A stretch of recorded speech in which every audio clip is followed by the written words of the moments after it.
साथियों नमस्कार। रीट 2025 आगाज हो चुका है।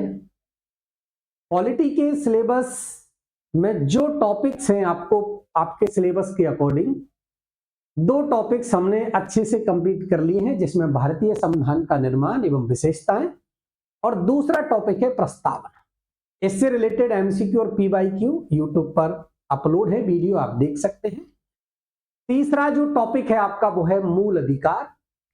मूल अधिकारों से किस किस प्रकार के प्रश्न आपके विगत प्रतियोगी परीक्षाओं में पूछे गए हैं एवं और किस प्रकार से प्रश्न बन सकते हैं, इन सारे प्रश्नों को आज की क्लास में हम अच्छे से पढ़ने वाले हैं। आपको वीडियो में लास्ट तक बने रहना है और वीडियो में जब आप लास्ट तक देखोगे तो आपने मूल अधिकार पढ़ा या नहीं पढ़ा कोई दिक्कत नहीं है, लेकिन अगर आपने ये प्रश्न देख लिए ना, मेरा प्रॉमिस है आपसे कि आप प्रश्न देखने के बाद आप खुद कह दोगे सर इससे बाहर सच में मूल अधिकारों से नहीं आता। क्योंकि प्रश्न हो सकता है एक है, कोई बात नहीं है, लेकिन उस प्रश्न में कम से कम मैं आपको एक प्रश्न से 5-6 प्रश्न क्लियर करवाने वाला हूं। चलते हैं पहले प्रश्न पर, और पहला प्रश्न है आपके सामने।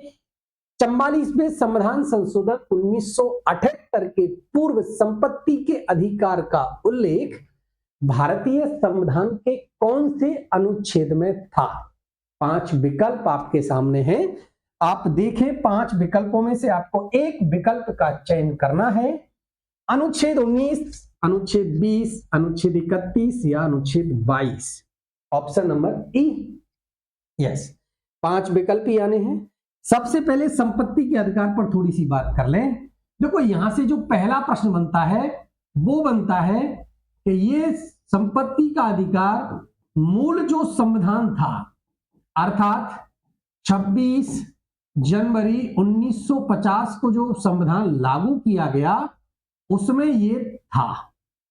क्लियर है? और उस समय मौलिक अधिकारों की संख्या हुआ करती थी 7 और वर्तमान में मौलिक अधिकारों की संख्या रह गई है 6। क्यों रह गई है? क्योंकि ये जो संपत्ति का अधिकार था इसको 44वां संविधान संशोधन होगा और 44वें संविधान संशोधन 1978 के द्वारा, किसके द्वारा? 44वें संविधान संशोधन 1978 के द्वारा हटा दिया गया। इसलिए मौलिक अधिकारों की संख्या रह गई 6, जो मूल संविधान में हुआ करती थी 7। अब ये जो संपत्ति का अधिकार था ये कौन से अनुच्छेद में था? ये था अनुच्छेद 31 में। किसमें था? अनुच्छेद 31 में था। वर्तमान में है क्या? बिल्कुल है, लेकिन ये वर्तमान में मौलिक अधिकारों से हटाकर इसको एक सामान्य विधिक या कानूनी अधिकार बना दिया गया है। और ये कौन से आर्टिकल में जोड़ा गया है? विधिक या कानूनी अधिकार, और इसके लिए एक अनुच्छेद है 300A, 300A, जो पहले 31 में हुआ करता था संपत्ति का अधिकार, ये वर्तमान में 300A में है। अमेंडमेंट होगा 44 1978 में, पहले अनुच्छेद 31 में था जो वर्तमान में 300A में है। ऑप्शन नंबर सी इस प्रश्न का राइट आंसर हो जाएगा। बात कर ले अनुच्छेद 19 की, क्योंकि आया है। अनुच्छेद 19 में आपको स्वतंत्रता का अधिकार है, जिसमें आप पढ़ते हो वाक अभिव्यक्ति की स्वतंत्रता। वाक अभिव्यक्ति के संबंध में आप पढ़ते हो और भी कुछ स्वतंत्रता है, जिसमें आगे चल के डिटेल्स बताऊंगा मैं एक एक, क्योंकि इससे रिलेटेड प्रश्न आने वाला है। 20 की बात करें तो 20 में क्या आता है आप बता दो? 20 में आता है आपको दो सिद्धि के संबंध में कुछ संरक्षण, अपराधों की दो सिद्धि के संबंध में संरक्षण है, दो सिद्धि के संबंध में संरक्षण। 31 अभी इसका आंसर था जो संपत्ति का अधिकार था। ऑप्शन नंबर डी में अनुच्छेद 22 है, और अनुच्छेद 22 में है आपका निवारक निरोध से संरक्षण। गिरफ्तारी एवं निवारक निरोध के संबंध में कुछ अधिकार हैं, उनकी बात करता है अनुच्छेद 22। अब आप बताइए, ये पहला प्रश्न देख के अगर मैं चाहता तो इसका सिर्फ आपको आंसर बता के और नेक्स्ट प्रश्न पर जा सकता था, लेकिन मेरा प्रयास रहेगा कि प्रश्न में जो एक एक बिंदु आएगा ना, मैं आपको अच्छे से समझाने का प्रयास करूंगा। आप बस वीडियो को ज्यादा से ज्यादा आपके फ्रेंड्स जो रीट की तैयारी कर रहे हैं उनके साथ आप वीडियो को शेयर करें। जिन साथियों ने अभी चैनल को सब्सक्राइब नहीं किया है वो चैनल को सब्सक्राइब कर लें ताकि प्रत्येक वीडियो का नोटिफिकेशन आपको मिले। दूसरा प्रश्न आज की क्लास का, यस, आरपीएससी सेकंड ग्रेड 2022 में इस प्रश्न को पूछा गया है। अच्छा प्रश्न है। भारत के संविधान का अनुच्छेद 15(1) राज्य को अपने नागरिकों के साथ कुछ निश्चित आधारों पर विभेद का प्रतिषेध करता है। इन आधारों में निम्नलिखित में से कौन सा सम्मिलित नहीं है? सबसे पहले अगर मैं बात करूं तो देखो, ये जो आर्टिकल है ना, ये समानता के अधिकार में आता है ना, समानता का अधिकार। और समानता के अधिकार आपको पता है कौन कौन से अनुच्छेद? अनुच्छेद 14 से लेकर 18 तक वर्णित है। पहला प्रश्न। अब बात करें सर, ठीक है 14 नहीं सर 15 पूछा है, तो 15 पे चले। तो देखो, धर्म, जाति, लिंग, मूलवंश और जन्म स्थान। क्या है? जन्म स्थान। ये 5 आधारों पर किसी भी प्रकार के भेदभाव का निषेध करता है अनुच्छेद 15। क्लियर? तो कितने आधार हो गए? प्रश्न तो आपका यहीं से पूछा है, तो इसका आंसर तो आप यहां से दे सकते हो। तो पहले आंसर देख लें। पहले धर्म तो दे रखा है, जन्म स्थान दे रखा है, मूलवंश, भाषा। ऑप्शन नंबर डी, भाषा के आधार पर किसी प्रकार का भेदभाव नहीं है, बल्कि कौन से भेदभाव का प्रतिषेध? 5 आधारों पर अनुच्छेद 15 भेदभाव के प्रतिषेध करता है, निषेध करता है। क्लियर? अब 15 आया है तो एक बात और क्लियर कर दूं, भारतीय संविधान के 5 आर्टिकल हैं या 5 अधिकार हैं, जिनमें 5 अनुच्छेदों में वर्णित मौलिक अधिकार हैं, वो केवल और केवल भारतीयों को प्राप्त है। किनको प्राप्त है? केवल भारतीयों को प्राप्त है, जिनमें एक आपका 15 है, एक आपका 16, 19, 29 और 30। ये 5 आर्टिकल रट लेने हैं। 5 आर्टिकल 15, 16, 19, 29 और 30 इस अनुच्छेदों में वर्णित जो मौलिक अधिकार है वो केवल और केवल भारतीयों को ही प्राप्त है। आशा करता हूं आपको क्लियर हो रहा होगा। चले भाई, अगला, नेक्स्ट जी। कोई इश्यू है क्या? मेरे अकॉर्डिंग तो है नहीं, मुझे लग रहा है, लेकिन कुछ तो है भाई गड़बड़। क्या गड़बड़ हो सकता है भाई? जी हाँ भाई, अस्पष्टता का अंत, छुआछूत का अंत भारतीय संविधान के कौन से अनुच्छेद में है? बहुत अच्छा प्रश्न बनता है और काफी एग्जामों में पूछा गया है। एग्जामिनर का फेवरेट प्रश्न है मौलिक अधिकार वाले पोर्शन से। मौलिक अधिकारों से एग्जामिनर ज्यादातर जो प्रश्न पूछता है वो अस्पष्टता का अंत, छुआछूत के अंत से पूछता है। आप जैसे ही प्रश्न को देखेंगे आंसर टिक कर देंगे। अनुच्छेद 17 कौन सा है? अनुच्छेद 17 है जो आपको किसी भी प्रकार के छुआछूत या भेदभाव मतलब अस्पष्टता के अंत की बात करता है। और अच्छा भी है। साथ में कुछ आर्टिकल आए हैं, जैसे 16 की बात करें तो लोक नियोजन में अवसर की समता। क्या है भाई? लोक नियोजन में अवसर की समता। क्लियर? ये आपका अनुच्छेद 16 है। 15 की बात करें, अभी मैंने बताया था 5 आधार थे, जिसमें धर्म, जाति, लिंग, मूलवंश और जन्म स्थान के आधार पर भेदभाव का क्या है भाई? निषेध है। किसी भी नागरिक के साथ आप इन आधारों पर भेदभाव नहीं कर सकते हैं। अनुच्छेद 18 की बात कर लें, उपाधियों का अंत है। उपाधियों का अंत किया गया है अनुच्छेद 18, रट लेना है। क्लियर है? ऑप्शन नंबर सी इस प्रश्न का राइट आंसर हो जाएगा। और एक एक अनुच्छेद को मौलिक अधिकारों से रटाने का प्रॉमिस मेरा।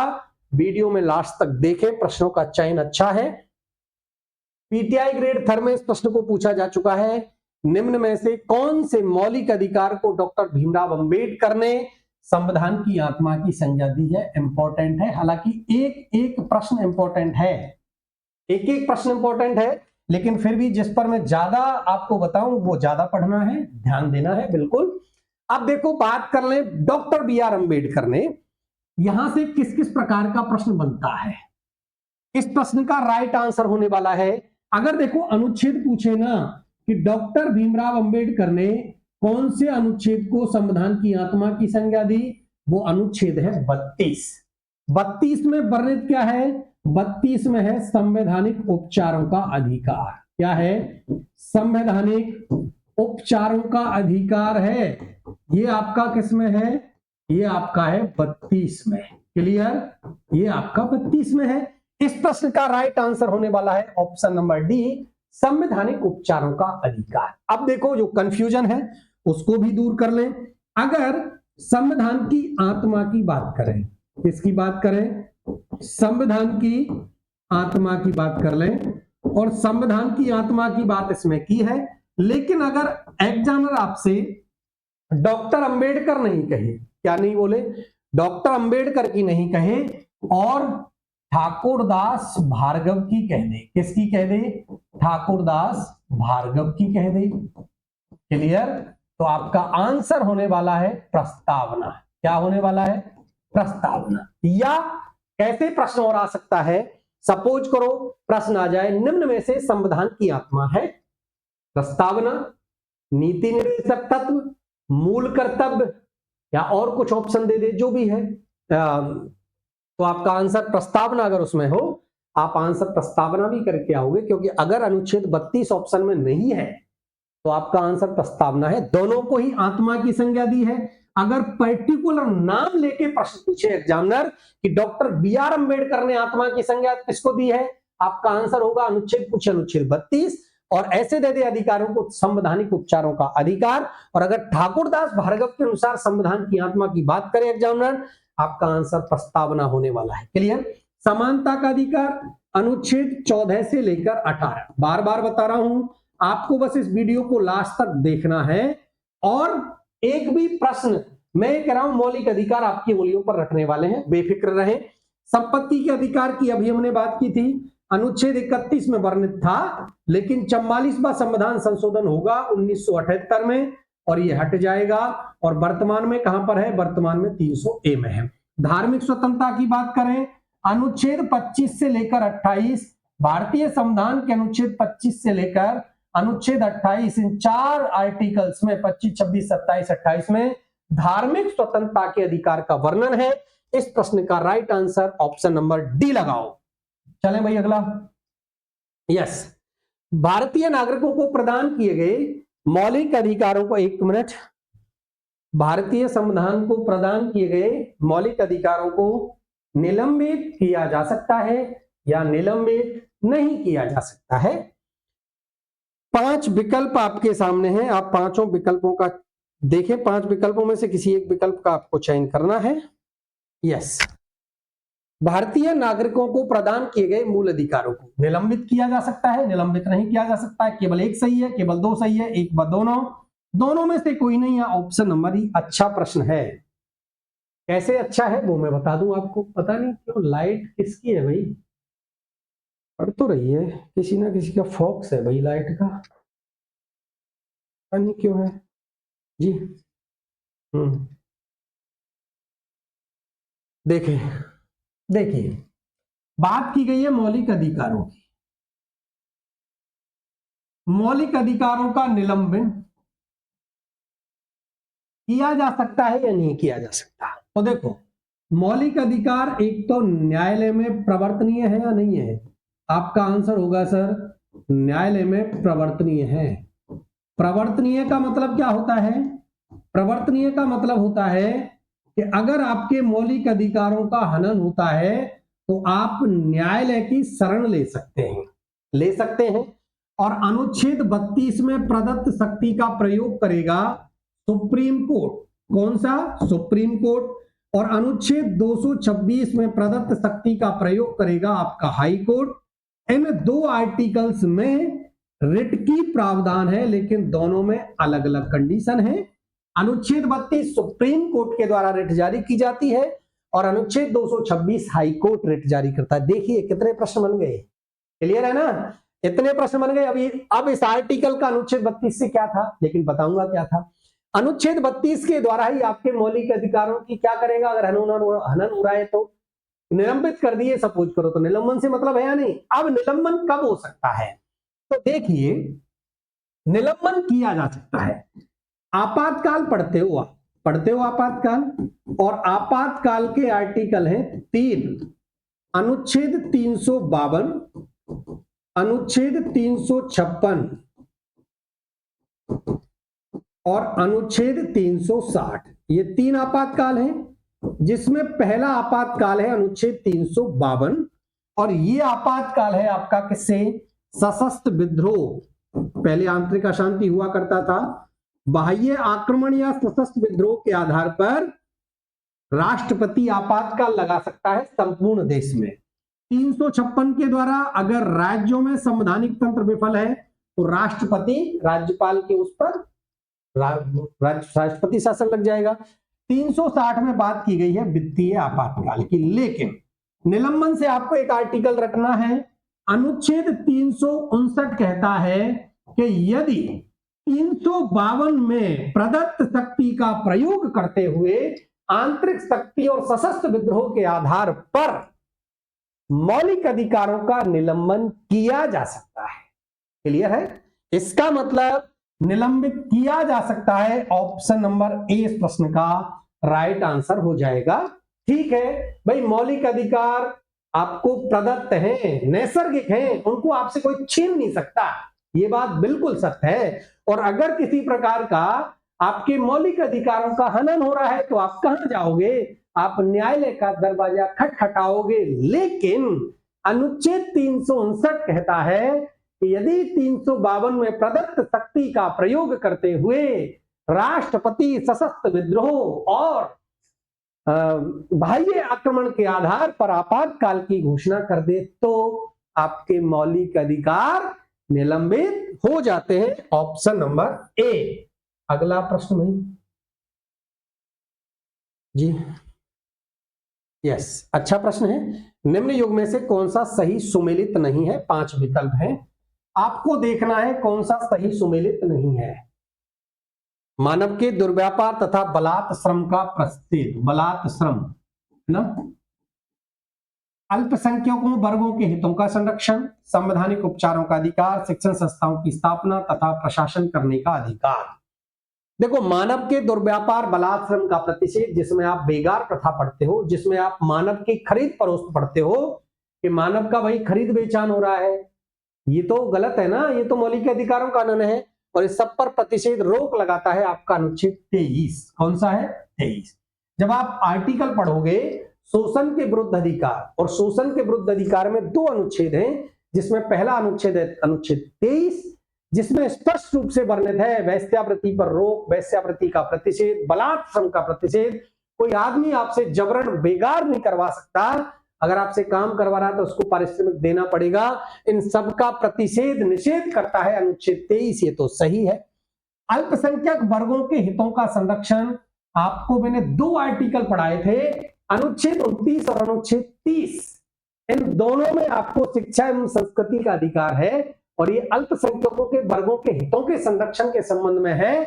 और अल्पसंख्यक 2 कैटेगरी पे हैं, भाषाई आधार पर और धार्मिक आधार पर। यदि कोई अल्पसंख्यक है जिसकी कोई विशेष भाषा है, विशेष लिपि है, विशेष संस्कृति है, तो वो अपनी भाषा, लिपि, संस्कृति के संरक्षण, उनके हितों को संरक्षण प्रदान करता है अनुच्छेद 29। संवैधानिक उपचारों का अधिकार अभी हमने बात कर ली थी, अनुच्छेद 32। डॉक्टर अंबेडकर जो प्रारूप समिति के अध्यक्ष हुआ करते थे, उन्होंने इसको, किसको? अनुच्छेद 32 को संविधान की आत्मा और आधारशिला की भी संज्ञा दी है। ये भी सही है, दी है। शिक्षण संस्थाओं की स्थापना तथा प्रशासन करने का अधिकार, ये तो भाई गलत हो गया। अनुच्छेद 31 तो आपका संपत्ति के अधिकार से रिलेटेड था, जो वर्तमान में हट गया है। कौन से संविधान संशोधन के द्वारा? 44वां संविधान संशोधन 1978। ये गलत है। ऑप्शन नंबर डी इस प्रश्न का राइट आंसर हो जाएगा, ये सुमेलित नहीं है। चलें भाई अगला। यस जी, आरपीएससी फर्स्ट ग्रेड 2022 में इस प्रश्न को पूछा जा चुका है और आप देखेंगे अनुच्छेद 21A के तहत राज्य किस आयु वर्ग के सभी बच्चों को निःशुल्क एवं अनिवार्य शिक्षा प्रदान करेगा? 5 विकल्प आपके सामने हैं। आरपीएससी फर्स्ट ग्रेड 2022 में इस प्रश्न को पूछा गया है। 5 से 10 साल की आयु का समूह, 6 से 14 साल का आयु समूह, 7 से 15 साल का आयु समूह या 4 से 16 साल का आयु समूह। ऑप्शन नंबर ई 5वां विकल्प जो आपको अब की बार ओएमआर शीट में मिलने वाला है, आप पांचों विकल्पों में से एक विकल्प का चयन करें। अनुच्छेद 21 से इंपॉर्टेंट लगा लेना है, एग्जामिनर यहां से प्रश्न पूछता है, स्टार लगा ले। क्लियर? सबसे पहले थोड़ा सा पढ़ लें। अनुच्छेद 21 से मूल संविधान में नहीं था, और जब जब मूल संविधान की बात हो ना, आपके सामने एक डेट आती है 26 जनवरी 1950, क्योंकि यही वो तिथि है जिस दिन भारत का संविधान पूर्ण रूप से लागू होगा। अब ये मूल संविधान में नहीं था, तो इसको किसी ना किसी संविधान संशोधन के द्वारा जोड़ा गया, और यहां से भी प्रश्न पूछा जा सकता है 86वां संविधान संशोधन होगा, और 86वें संविधान संशोधन कब हुआ साहब? ये हुआ 2002 में। 86वां संविधान संशोधन 2002 में होगा। इसके द्वारा एक भारतीय संविधान में अनुच्छेद जोड़ा जाएगा 21A, और 21A वर्णित है निशुल्क एवं अनिवार्य शिक्षा का अधिकार अधिनियम कक्षा 1 से लेकर 8। कौन सी? कक्षा 1 से लेकर 8 है। आयु वर्ग का समूह है 6 से 14। आयु के जो बालक हैं उनको कक्षा 1 से लेकर 8 तक निशुल्क एवं अनिवार्य शिक्षा प्रदान करने से संबंधित है। ऑप्शन नंबर 20 प्रश्न का राइट आंसर होगा। क्लियर? चलें भाई, अगला नेक्स्ट प्रश्न देखें आप एक बार जी। थर्ड ग्रेड 2022 L2 में इसको पूछा गया है, निम्न में से कौन सा मौलिक अधिकार भारतीय नागरिकों को प्राप्त है, विदेशियों को नहीं? अभी मैंने आपको बताए थे 5 आर्टिकल। अब इंपॉर्टेंट है, केवल और केवल जो भारतीय नागरिकों को प्राप्त हैं वो पढ़ना है। धर्म, नस्ल, जाति, लिंग, जन्म स्थान के आधार पर भेदभाव का प्रतिषेध, और जैसे ही ये आएगा आपको एक आर्टिकल याद आता है, अनुच्छेद 15।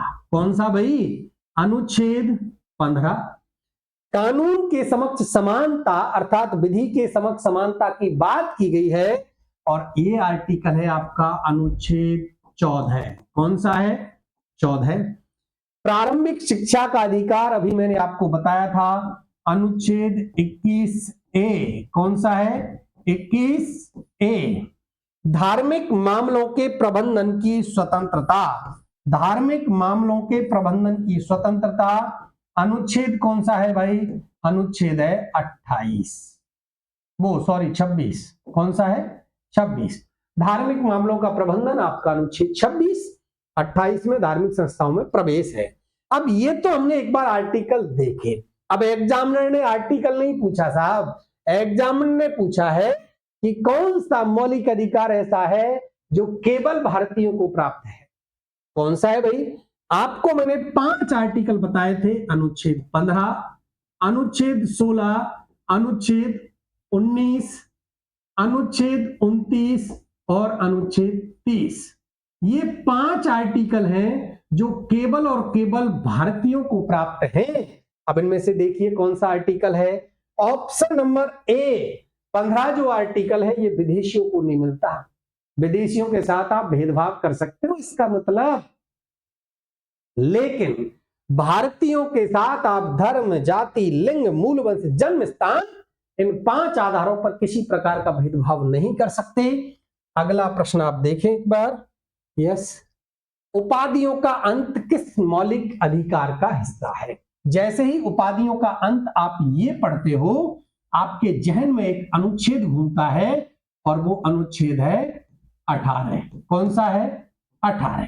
अनुच्छेद 18 की जब जब बात होगी एक युग्म याद आता है, अनुच्छेद 14 से लेकर 18। और अनुच्छेद 14 से लेकर 18 ये किसकी बात करता है? ये बात करता है सर समानता के अधिकार की। किसकी बात करता है? समानता के अधिकार की बात करता है। क्लियर? अब देख ले भाई, समानता का अधिकार ऑप्शन नंबर ए क्या है? ऑप्शन नंबर ए है समानता का अधिकार है। ऑप्शन नंबर ए इस प्रश्न का राइट आंसर हो जाएगा, क्योंकि अनुच्छेद 18 कौन से मौलिक अधिकार का हिस्सा है? तो ये सर समानता के अधिकार का है। अगर आर्टिकल पूछ ले तो आपका आंसर होगा कौन सा सर? अनुच्छेद 18। दोनों बातें क्लियर हैं। स्वतंत्रता के अधिकार की बात की है, स्वतंत्रता के अधिकार का युग्म है अनुच्छेद 19 से लेकर 22। कौन सा? अनुच्छेद 19 से 22। शोषण के विरुद्ध अधिकार की बात कर लें, अनुच्छेद 23 से 24 दो आर्टिकल हैं जिसमें शोषण के विरुद्ध अधिकार, संस्कृति और शिक्षा का अधिकार अनुच्छेद 29 से लेकर 30, ये दो अनुच्छेद हैं जो अल्पसंख्यकों की संस्कृति और शिक्षा संबंधी संरक्षण प्रदान करता है।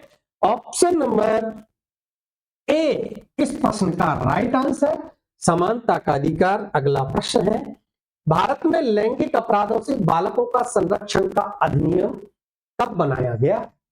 आप पोक्सो एक्ट पढ़ते हो, पोक्सो वाला। ऑप्शन नंबर 20 प्रश्न का राइट आंसर है। ये तो है सिंपल सा, लेकिन थोड़ा सा पढ़ लें। एक और आता है बाल अधिकार संरक्षण अधिनियम। देखो, अगर लैंगिक संरक्षण अधिनियम आए आपका आंसर होगा 2012 है, लेकिन बाल अधिकार संरक्षण अधिनियम आए आपका आंसर बदल जाएगा और आपका आंसर होने वाला है 2005। क्या हो जाएगा? बाल अधिकारों का संरक्षण अधिनियम आता है 2005 में, और इसी के बाद आप पढ़ते हो 2006 से आप कोई 14 वर्ष से कम आयु का कोई बालक है, उसको कोई होटल, कोई रेस्टोरेंट, कोई चाय की दुकान, कोई मैं ये कहूं जैसे आप ये स्पा वगैरह हैं, इन पर आप नियोजन का पूर्ण रूपेण प्रतिषेध है। आपके खिलाफ न्यायिक और दंडात्मक कार्रवाई, कानूनी कार्रवाई की जा सकती है। ये 2006 से लागू हुआ। 2005 में बाल अधिकारों का संरक्षण अधिनियम आएगा, और बालक अधिकारों के वो लैंगिक अपराधों से जो संरक्षण का अधिनियम है बालकों का, वो आएगा 2012 में। चलें भाई अगला। यस, क्लियर हो रहा होगा। वैसे मेरा मानना यह है, आप वीडियो में देखें, लास्ट तक बहुत अच्छे प्रश्न हैं, आप देखेंगे एक एक मौलिक अधिकार को। अगर आपने वीडियो नहीं पढ़ी तो नहीं ली आपने, कोई दिक्कत नहीं है। वैसे मैंने डिटेल्स वीडियो इस पर बनाई है, एक एक मौलिक अधिकार की अलग है, समानता का अधिकार अलग है, स्वतंत्रता का अधिकार अलग है। लेकिन डिटेल्स में आप पढ़ना चाहो, आपको समानता का अधिकार 14 से लेकर 18 ओनली 5 आर्टिकल्स की पूरी एक वीडियो है। ऐसे अलग अलग अधिकार की 6 वीडियो में मैंने मौलिक अधिकार पढ़ाए हैं, और एक वीडियो कमेंट एक पूरी मौलिक अधिकारों को एक वीडियो में भी समाहित किया है। इन सारी वीडियो को देखने की जरूरत नहीं है, अगर आपने नहीं देखी कोई बात नहीं, लेकिन इनको अगर आपने पढ़ लिया आपका एक प्रश्न 100% सही हो जाएगा मौलिक अधिकारों से। सूची बनकर सूची 2 के साथ मिलान कर सही कूट के माध्यम से उत्तर का चयन करना है। एक साइड आपको अधिकार दे रखे हैं, एक साइड उनका युग्म दे रखा है। अच्छा प्रश्न बनता है, एग्जामिनर पूछ भी सकता है। और बार बार कहता हूं कि समानता के अधिकार, स्वतंत्रता के अधिकार, शोषण के विरुद्ध अधिकार, इनसे सुमेलित करवाने वाला एक बहुत अच्छा प्रश्न बन सकता है, एग्जामिनर बना भी लेता है। इस प्रकार का प्रश्न बन सकता है। समानता के अधिकार की बात अनुच्छेद 14 से 18 बिल्कुल सही है। स्वतंत्रता का अधिकार अनुच्छेद 19 से 22, शोषण के विरुद्ध अधिकार अनुच्छेद 23 से 24, धार्मिक स्वतंत्रता का अधिकार अनुच्छेद 25 से 28। ABCD ये तो सीधा मिल गया। ऑप्शन नंबर ए इस प्रश्न का राइट आंसर हो जाएगा। समानता का अधिकार अनुच्छेद 14 से 18, स्वतंत्रता 19 से 22, शोषण के विरुद्ध 23 से 24, और धार्मिक स्वतंत्रता का अधिकार 25 से 28। अगला प्रश्न आप देखें, भारतीय संविधान के कौन से अनुच्छेद के अनुसार किसी भी व्यवसाय को चुनने का अधिकार है? अच्छा प्रश्न है, इंपॉर्टेंट, लगा लेना है सर, लगा लो। देखिए 5 विकल्प हैं, अनुच्छेद 19 से 1, अनुच्छेद 32, अनुच्छेद 15 का 4, अनुच्छेद 16 का 4, या ऑप्शन नंबर ई। यस, आप देखिए कौन सा अनुच्छेद है भाई जो व्यवसाय को चुनने का अधिकार आपको प्रदान करेगा? जी, सबसे पहले कुछ आर्टिकल्स हैं उन पर चर्चा कर ले।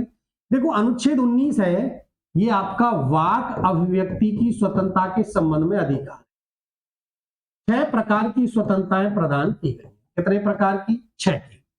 अनुच्छेद 32 अभी हमने पढ़ा था, डॉक्टर अंबेडकर अनुच्छेद 32 को आत्मा की संज्ञा देंगे, और ये किससे रिलेटेड है? संवैधानिक उपचारों का अधिकार। 15(4) कहता है शैक्षिक संस्थाओं में आरक्षण। शैक्षणिक जो संस्थाएं हैं उनमें आपके एडमिशन को लेकर रिजर्वेशन है, शैक्षणिक संस्थाओं में आरक्षण। 16(4) भी एक अच्छा आर्टिकल, और यहां से प्रश्न अच्छा बन सकता है, एग्जामिनर चाहे तो। किस किस प्रकार का प्रश्न बनेगा मैं क्लियर करूंगा। अनुच्छेद 16(4) कहता है कि यदि उचित प्रतिनिधित्व प्राप्त नहीं है किसी भी पिछड़े वर्ग को, तो अनुच्छेद 340 में प्रदत्त शक्ति का प्रयोग करेगा राष्ट्रपति और एक पिछड़े वर्ग आयोग के गठन का प्रावधान है। पिछड़े वर्ग के लिए आयोग का गठन किया जा सकता है और इसी के आधार पर आप देखते हो 1953 में पहली बार काका कालेलकर आयोग का गठन होगा। उसके बाद आप पढ़ते हो 1979 में बीपी मंडल आयोग 1980 में अपनी रिपोर्ट देगा, 1990 में बीपी सिंह की सरकार आएगी और 27% रिजर्वेशन ओबीसी को होगा। ये वही अनुच्छेद 16(4) है जिसमें शक्ति प्रदत्त है 340 के तहत राष्ट्रपति को। क्लियर? अब ये हमने पढ़ा। अब लेकिन प्रश्न ये नहीं है, प्रश्न है कि व्यवसाय की स्वतंत्रता अर्थात व्यवसाय को चुनने का अधिकार कौन से आर्टिकल में है। आर्टिकल 19(1) की बात करें, 6 प्रकार की स्वतंत्रता है जिसमें एक स्वतंत्रता है वाक अभिव्यक्ति। क्लियर? एक स्वतंत्रता है आपकी संघ व सम्मेलन की, एक स्वतंत्रता है आपकी शांतिपूर्वक, है ना, शांतिपूर्वक सम्मेलन की, सॉरी, संघ या संगठन बनाने की है, ये संघ या संगठन बनाने की है। और एक आपकी शांतिपूर्वक सम्मेलन मतलब आप निरायुध मतलब बिना किसी हथियार के सम्मेलन आयोजित कर सकते हो। एक आपकी है निर्बाध विचरण की, किसकी भाई? निर्बाध विचरण की स्वतंत्रता है। एक इसी में आती है आपकी रोजगार या आजीविका, रोजगार या आजीविका की स्वतंत्रता भी प्रदान की गई है। यह है, इसलिए अब इस प्रश्न का राइट आंसर क्या हो जाएगा रोजगार या आजीविका से? ऑप्शन नंबर ए, अनुच्छेद 19(1) में जो 6 प्रकार की स्वतंत्रता प्रदान की गई हैं उनमें एक रोजगार या व्यवसाय से स्वतंत्रता है। अगला प्रश्न आप देखें जी, भारतीय संविधान मान्यता देता है, अच्छा प्रश्न है, भारतीय संविधान मान्यता देता है केवल धार्मिक अल्पसंख्यकों को, केवल भाषाई, धार्मिक और भाषाई अल्पसंख्यकों को, धार्मिक, भाषाई और नजाति अल्पसंख्यकों को, या ऑप्शन नंबर ई। देखिए मैं बार बार बताता हूं आपको, अनुच्छेद 29 और 30 ये 2 आर्टिकलों को वैसे पढ़ते नहीं है ज्यादातर, लेकिन अच्छे प्रश्न बनते हैं यहां से, है ना। अनुच्छेद 29 और अनुच्छेद 30 ये दोनों आर्टिकल आपके अल्पसंख्यकों के हितों के संरक्षण से हैं। अल्पसंख्यक, अब अल्पसंख्यकों को मात्र 2 आधारों पर अल्पसंख्यक माना है, तो 2 आधार कौन से हैं? एक धार्मिक आधार पर और भाषाई आधार पर। इस प्रश्न का राइट आंसर होगा ऑप्शन नंबर सी। और क्या प्रश्न बन सकता है देखिए यहां से, इस प्रश्न का तो क्लियर हो गया सी, लेकिन अनुच्छेद 29 की मैं बात करूं तो देखो कोई भाषा हो सकती है विशेष, कोई लिपि हो सकती है विशेष, कोई संस्कृति हो सकती है विशेष, तो भाषा, लिपि, संस्कृति को आपको संरक्षण प्रदान करने की स्वतंत्रता प्रदान करता है, आपको मौलिक अधिकार प्रदान करता है भारतीय संविधान का अनुच्छेद 29। और 30 कहता है क्या? 30 कहता है कि अगर आपको अपनी संस्कृति को जीवित रखना है, अपनी भाषा, अपनी लिपि को जीवित रखना है, तो आप उनके लिए शैक्षणिक संस्थाओं की स्थापना कर सकते हो, उनका प्रबंधन कर सकते हो, इसका भी अधिकार प्रदान करता है भारतीय संविधान का अनुच्छेद 30। तो ये 2 आर्टिकल हैं जो भारतीय संविधान में अल्पसंख्यकों के हितों को संरक्षण प्रदान करते हैं। अगला प्रश्न देखें, बहुत अच्छा प्रश्न है। मौलिक अधिकारों के संबंध में निम्न कथनों पर विचार कीजिए। 4 आपको कूट दे रखे हैं, वो फैक्ट है, कथन है, और नीचे कूट दे रखा है, कौन सा सही है वो आपको बताना है। मौलिक अधिकार भारतीय संविधान के भाग 3 में है। कुछ जो फैक्ट बेस्ड प्रश्न बन सकता है वो आपका इस प्रश्न से पूरा का पूरा उसने पूछ लिया कि आपको मौलिक अधिकारों के बारे में कितनी नॉलेज आप रखते हो। एक ही प्रश्न में एग्जामिनर ऐसे प्रश्न भी पूछ लेता है। भारतीय संविधान के भाग 3 में सूचीबद्ध हैं। मौलिक अधिकारों का वर्णन भारतीय संविधान के अनुच्छेद 12 से 35 तक है। मौलिक अधिकारों को भारतीय संविधान में संयुक्त राज्य अमेरिका से ग्रहण किया गया है। मौलिक अधिकार न्यायालय में वाद योग्य नहीं है। 4 कथन है, आपको बताना है 1 व 2 सही, 1 2 3 सही, 1 3 4, 1 2 3 4, ऑप्शन नंबर ए। सबसे पहले बात करें, देखो मौलिक अधिकारों के भाग की जब बात होगी ना, अगर संविधान के कुल भाग की बात करें तो कुल भाग कितने हैं? आपका आंसर होगा सर 22। कितने हैं? 22। अब मौलिक अधिकारों का भाग कौन सा है? मौलिक अधिकारों का जो भाग है वो है भाग 3। ये तो सही है सर, क्लियर। मौलिक अधिकारों का वर्णन, अनुच्छेदों की बात करें तो अनुच्छेद 12 से लेकर 35 तक मौलिक अधिकारों का वर्णन है। जी हां, ये भी सही है, क्लियर। बात करें जब आप स्रोत पढ़ते हो तो स्रोतों में आता है कि मौलिक अधिकारों का प्रावधान भारतीय संविधान में कहां से ग्रहण किया। आपका आंसर होता है सर संयुक्त राज्य अमेरिका। तो मौलिक अधिकारों को भारतीय संविधान में संयुक्त राज्य अमेरिका से ग्रहण किया, सर ये भी सही है।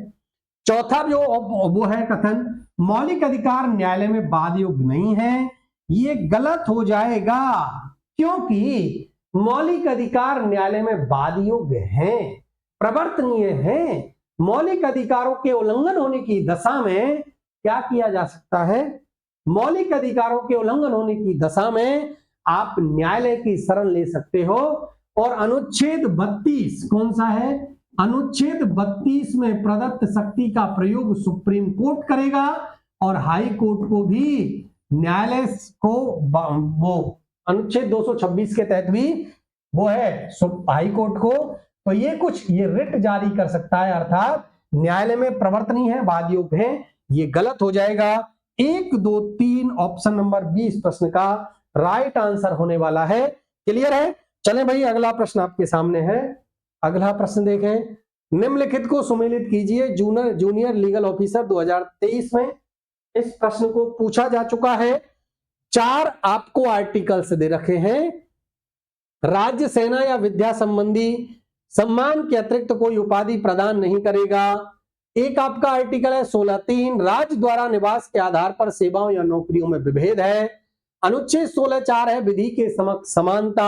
अनुच्छेद 18 है राज्य द्वारा सामाजिक आर्थिक रूप से पिछड़े वर्गों के प्रति विशेष उपबंध। ये 4 आर्टिकल हैं आपके सामने, उनमें वर्णित प्रावधान है, आपको चयन करना है कि कौन सा सुमेलित है।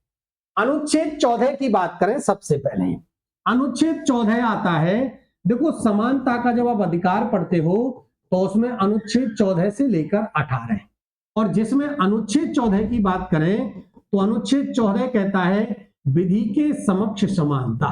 किसकी बात की है, विधि के समक्ष समानता की बात की है, यह है आपका अनुच्छेद 14, क्लियर है। ऑप्शन नंबर पहले का मिलान सी से हो गया। 16(3) की बात करें तो 16 में मैंने आपको बताया था अनुच्छेद 16 किससे रिलेटेड है, लोक नियोजन में अवसर की समता।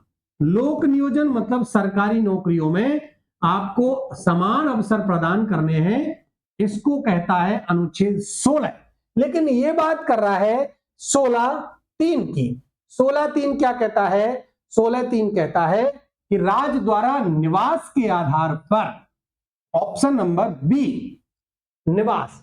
15 में मैंने आपको 5 आधार बताए थे, धर्म, जाति, लिंग, मूलवंश और जन्म स्थान। इन 5 आधारों पर किसी प्रकार का भेदभाव नहीं किया जा सकता, लेकिन अनुच्छेद 16 का 3 कहता है कि ये 5 आधार तो है सर, लेकिन आप निवास के आधार पर भी किसी प्रकार का भेदभाव नहीं कर सकते हो। तो 16(3) 2 का मिलान आपको बी से करना है। 16(4) कहता है, इसको थोड़ा आप डिटेल में पढ़ लें। अनुच्छेद 16 का जो 4 है ना, वो कहता है सपोज करो सब क्लॉज 4, किसी पिछड़ा वर्ग है, उस पिछड़े वर्ग को उचित प्रतिनिधित्व प्राप्त नहीं है। क्या नहीं है, उचित प्रतिनिधित्व नहीं मिला, तो क्या करेगा, अनुच्छेद 340 में प्रदत्त शक्ति का प्रयोग करेगा कौन, राष्ट्रपति। कौन करेगा, राष्ट्रपति, और एक पिछड़े आयोग का गठन कर सकता है, क्लियर है। और पहले पिछड़े आयोग की बात करें तो पहला पिछड़ा आयोग 1953 में बना, और कौन सा था, काका कालेलकर आयोग। कौन सा, काका कालेलकर आयोग, जिसकी स्थापना होती है 1953 में। इसके बाद एक आयोग का गठन होगा 1979 में, बीपी मंडल, जो अपनी रिपोर्ट 1980 में सौंपेगा। 1980 में रिपोर्ट सौंपेगा, और इस समय सरकार हुआ करती थी मोरारजी देसाई की, लेकिन ये रिपोर्ट रखी रह जाएगी और इस रिपोर्ट को लागू किया जाएगा 1990 में। बीपी सिंह जी की सरकार के कार्यकाल में, जिसमें 27% ओबीसी रिजर्वेशन को मान्यता प्रदान होगी। यह है आपका अनुच्छेद 16(4). तो 16(4) कहता है कि एक राज्य द्वारा सामाजिक आर्थिक रूप से पिछड़े वर्गों के लिए विशेष प्रबंध कर सकता है।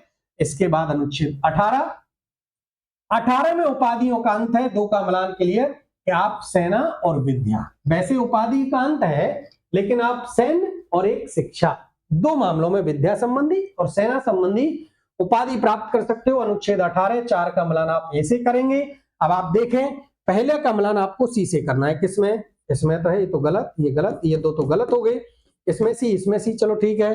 2 का मिलान बी से करें, 2 का मिलान बी से। ऑप्शन नंबर डी इस प्रश्न का राइट आंसर हो जाएगा। 3 का मिलान डी से करना है, 4 का मिलान आपको ए से करना है, ऑप्शन नंबर डी। अगला प्रश्न देखिए आप एक बार। यस जी, ईओआरओ एग्जाम 2022 में इसको पूछा गया है। V1 और व्यक्तिगत स्वतंत्रता का संरक्षण का प्रावधान निम्नलिखित में से किसमें किया गया है? जीवन और व्यक्तिगत स्वतंत्रता का संविधान की प्रस्तावना में, राजनीति निर्देशक तत्वों में, मौलिक कर्तव्यों में या मौलिक अधिकारों में, या ऑप्शन नंबर ए। देखिए, जीवन जीने का अधिकार बताओ कौन सा आर्टिकल है? जीवन जीने का जो अधिकार है वो है आपका अनुच्छेद 21। और अनुच्छेद 21 को आपको पता है भारतीय संविधान का जो भाग 3 है उसको मैग्ना कार्टा की संज्ञा दी जाती है। किसकी दी जाती है? मैग्ना कार्टा की संज्ञा दी जाती है कि भारतीय संविधान का मैग्ना कार्टा क्या है? अनुच्छेद 3, वो भाग 3 है। लेकिन आपसे भाग नहीं पूछे और वो अनुच्छेद दे दे तो अनुच्छेद 21 को भी भारतीय संविधान के मैग्ना कार्टा की संज्ञा दी जाती है, जिसमें क्या है? प्राण एवं दैहिक स्वतंत्रता, जीवन जीने का अधिकार। ये बहुत सारे अधिकार हैं जिसमें आप विदेश घूमने का अधिकार आपको मिलता है, चिकित्सा सहायता प्राप्त करने का अधिकार आपको मिलता है, आपको विवाह करने का अधिकार मिलता है। ये सारे के सारे आर्टिकल वर्णित हैं अनुच्छेद 21 में। प्रावधान ऑप्शन नंबर डी, मूल अधिकारों में जीवन और व्यक्तिगत स्वतंत्रता के संरक्षण का प्रावधान है। अगला प्रश्न आप देखिए, सेकंड गेट 2022 में पूछा गया है, प्रेस की स्वतंत्रता। यस, संविधान में विशेष रूप से प्रदान की गई है। अभिव्यक्ति की स्वतंत्रता के अधिकार में है, संसद के अधिनियमों के तहत, कार्यकारी आदेश, या ऑप्शन नंबर ई 5वां विकल्प। अब देखिए, प्रेस की स्वतंत्रता की जब जब बात होगी ना, आपको एक आर्टिकल याद आना चाहिए, अनुच्छेद 19। अनुच्छेद 19(1) में जब ए देखोगे आप तो उसमें 6 प्रकार की स्वतंत्रताओं की बात की गई है, जिसमें आपको वाक एवं अभिव्यक्ति की स्वतंत्रता है, शांतिपूर्वक सम्मेलन की स्वतंत्रता है, निर्बाध विचरण की स्वतंत्रता है, संघ और संगठन बनाने की स्वतंत्रता है, आपको रोजगार आजीविका की स्वतंत्रता है, और उसी में आपकी एक स्वतंत्रता है प्रेस की स्वतंत्रता। यूं तो आप देखोगे आपको नोटा का अधिकार भी अनुच्छेद 19 प्रदान करता है। आपको आरटीआई की सूचना मांगने का अधिकार भी, राइट टू इंफॉर्मेशन जो एक्ट है, वो भी आपका अनुच्छेद 19 प्रदान करता है। और अनुच्छेद 19 किससे है? वाक एवं अभिव्यक्ति, ऑप्शन नंबर 20 प्रश्न का राइट आंसर है। सेकंड गेट 2022, उच्चतम न्यायालय में निःशुल्क शिक्षा के अधिकार को निम्नलिखित में से किस अधिकार का हिस्सा बनाया? अभिव्यक्ति की स्वतंत्रता का अधिकार, जीवन का अधिकार, सांस्कृतिक और शैक्षिक अधिकार, शोषण के विरुद्ध अधिकार, या 5वां विकल्प आपके सामने है जी। देखिए आप एक बार, देखो, निःशुल्क एवं अनिवार्य शिक्षा का अधिकार अधिनियम एक आर्टिकल, सबसे पहले ये मूल संविधान में नहीं था क्या? सर नहीं था तो जोड़ा जाएगा, और जोड़ा जाएगा तो 86वां संविधान संशोधन होगा। और ये 86वां संविधान संशोधन कब हुआ? 2002 में हुआ। इसके द्वारा भारतीय संविधान में एक आर्टिकल जुड़ा 21A। 21A में क्या था? 6 से 14 जो आयु वर्ग के बालक हैं उनको कक्षा 1 से 8 तक आपको निःशुल्क शिक्षा प्रदान करनी है। ये था 21A। अब 21A आया है तो इससे मतलब अभिव्यक्ति की स्वतंत्रता का अधिकार तो अनुच्छेद 19 में है, ये तो है ही नहीं सर। जीवन जीने का अधिकार अनुच्छेद 21 कहता है प्राण एवं दैहिक स्वतंत्रता का अधिकार। सांस्कृतिक और शैक्षिक अधिकार अनुच्छेद 29 से लेकर 30। शोषण के विरुद्ध अधिकार अनुच्छेद 23 से लेकर 24। अब बताइए कौन सा हो जाएगा? निःशुल्क शिक्षा का अधिकार अधिनियम 21A और 21 कौन सा है? बी। ऑप्शन नंबर 20 प्रश्न का राइट आंसर है। अगला देखें, सीईटी लेवल वो 12th लेवल में पूछा गया है 2023 को। मौलिक अधिकारों के हनन होने पर प्रभावित व्यक्ति रिट याचिका पेश कर सकता है। रिट जारी की जाएगी। देखो, मौलिक अधिकारों का जब हनन होगा, भाई मौलिक अधिकार न्यायालय में प्रवर्तनीय है और मौलिक अधिकारों का निलंबन किया जा सकता है। मैंने आपको बताया था अनुच्छेद 352 में, जैसे ही आपातकाल लगेगा तो मौलिक अधिकार आपके निलंबित हो जाएंगे। लेकिन सामान्यतया मौलिक अधिकारों के हनन होने पर कोई व्यक्ति है वो रिट याचिका कहां पेश कर सकता है? केवल उच्च न्यायालय में, केवल जिला न्यायालय में, केवल उच्चतम न्यायालय में या उच्च न्यायालय और उच्चतम न्यायालय में? इस प्रश्न का राइट आंसर है ऑप्शन नंबर डी। कैसे है? पढ़ लें, देखिए। रिट जारी करने का अधिकार सुप्रीम कोर्ट को भी है और हाई कोर्ट को भी है। अब इस प्रश्न का राइट आंसर तो इससे क्लियर है कि रिट सर सुप्रीम कोर्ट में भी जारी की जा सकती है और सुप्रीम कोर्ट के द्वारा भी जारी होगी और हाई कोर्ट के भी द्वारा। इनसे रिलेटेड कुछ आर्टिकल हैं। अनुच्छेद 32 सुप्रीम कोर्ट की रिट से रिलेटेड है। अनुच्छेद 226 है, वो किससे रिलेटेड है? वो रिलेटेड है आपकी हाई कोर्ट की रिट से। कितने प्रकार की रिट जारी करेगा? 5 प्रकार की। हाई कोर्ट कितने प्रकार की? 6 प्रकार की। कौन कौन सी सर? एक है आपका बंदी प्रत्यक्षीकरण। कौन सा है? बंदी प्रत्यक्षीकरण। एक है आपका परमादेश, एक है आपका प्रतिषेध, एक है आपका उत्प्रेषण और एक है अधिकार प्रच्छा। क्या है? अधिकार प्रच्छा। ये 5 प्रकार की रिट है जो अनुच्छेद 32 के तहत जारी की जाती हैं सुप्रीम कोर्ट के द्वारा और 226 के द्वारा हाई कोर्ट भी रिट जारी कर सकता है सर। तो 5 तो यही है जो सुप्रीम कोर्ट में है। Supreme court plus 1। अब 1 कौन सी है सर? तो तत्काल प्रभाव से यदि मौलिक अधिकारों के हनन होने की दशा में कोई रिट की जरूरत पड़ सकती है तो वो एक इंजेक्शन रिट जारी करता है हाई कोर्ट। इस प्रकार 6 प्रकार की रिट जारी करता है। ये थी। अगला प्रश्न आप देखें, सीनियर टीचर 2022 में इस प्रश्न को पूछा गया है। एक साइड आपको अधिकार दे रखे हैं, एक साइड आपको अनुच्छेद दे रखे हैं, आपको मिलान करना है। उम्मीदवारों के पूर्व आचरण के संबंध में जानने का मतदाता का अधिकार, एकांतता का अधिकार, शिक्षा का अधिकार, मानव दुर्व्यापार का प्रतिषेध। 5 विकल्प आपके सामने हैं, आप चयन करें। देखो, सबसे पहले उम्मीदवारों के पूर्व आचरण के संबंध में मतदाता का जानने का अधिकार। नोटा की बात कौन सा आर्टिकल करता है बताओ? नोटा का आर्टिकल अनुच्छेद 19 का 1 करता है।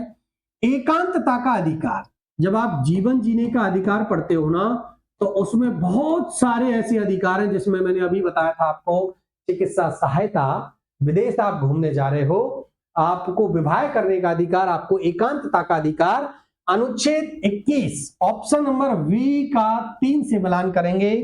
शिक्षा का अधिकार अभी बताया था अनुच्छेद 21A, दूसरे से मिलान करेंगे। मानव दुर्व्यापार का प्रतिषेध अनुच्छेद 23 कहता है मानव दुर्व्यापार, बलात्, श्रम, बेगार प्रथा, वेश्यावृत्ति सबका प्रतिषेध करता है अनुच्छेद 23। अब आप मिलान करें। ए का मिलान करेंगे आप 4 से। ए का मिलान 4 से। ये गलत, ये गलत, ये गलत। ऑप्शन नंबर डी, एकांतता का अधिकार का मिलान 3 से सही है। शिक्षा का अधिकार का मिलान करेंगे आप 2 से सही है और मानव दुर्व्यापार का प्रतिषेध 1 से। ऑप्शन नंबर डी, जी हाँ, ये जो प्रश्न है इसका राइट आंसर हो जाएगा ऑप्शन नंबर डी।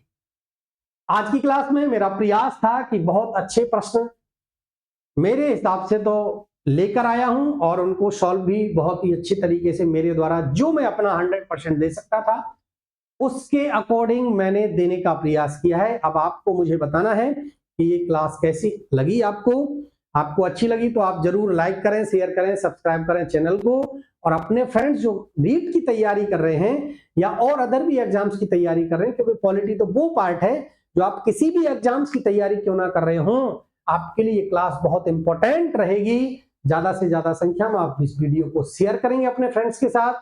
मिलता हूं अगली वीडियो में मौलिक अधिकारों के पार्ट 2 में कुछ नए प्रश्नों को लेकर। तब तक आप अपनी तैयारी अच्छे से करते रहें। बहुत बहुत धन्यवाद।